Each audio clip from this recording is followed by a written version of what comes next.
Bon matin tout le monde et bienvenue dans ce deuxième devlog. Nous sommes rendus à un mois de développement ou environ 55 heures. Allons voir ce que nous avons fait dans les 2 dernières semaines.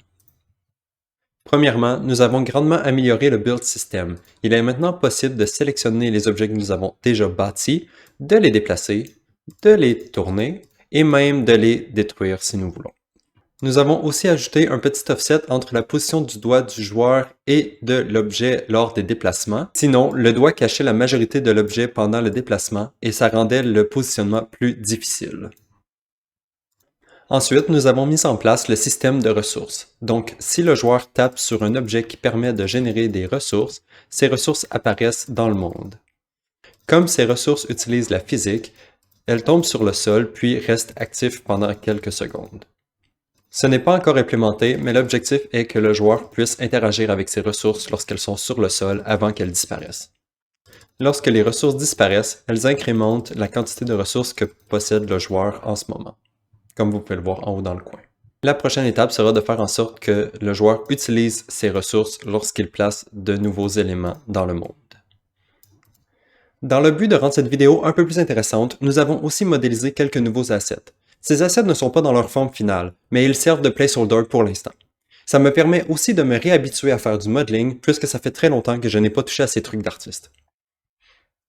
Finalement, pour accélérer le développement, nous avons créé un petit outil qui nous permet de générer des textures qui vont nous servir d'icônes pour nos assets modélisés. Ces textures sont générées directement à l'intérieur d'Unreal, donc ça va nous permettre de sauver énormément de temps tout au long du projet. Rapidement, le setup que nous avons, c'est un Scene Capture Component ici, qui nous permet de générer deux render targets, une pour l'alpha et une pour la couleur. Dans le fond, ce que nous pouvons faire, c'est si jamais nous voulons générer une nouvelle image pour notre maison, nous pouvons juste sélectionner notre asset que nous voulons. Donc, nous allons aller dans les maisons et nous allons sélectionner la bonne maison et la voilà. Et on peut voir que la caméra se positionne directement à l'ancienne position que nous avons déterminée. Nous pouvons ensuite ajuster la distance et l'angle que nous voulons utiliser pour notre capture. Nous pouvons aussi ajouter la position de la caméra et toute autre valeur que nous voulons. Et ensuite, nous pouvons juste cliquer sur Export et ça va générer une nouvelle texture. Maintenant, Unreal, on ne voit pas dans le coin, mais il me demande si je veux importer cette nouvelle texture, donc je vais dire oui. Et on peut voir que ça vient de remplacer mes deux textures que j'avais par la texture qui vient d'être générée à l'intérieur de mon render target.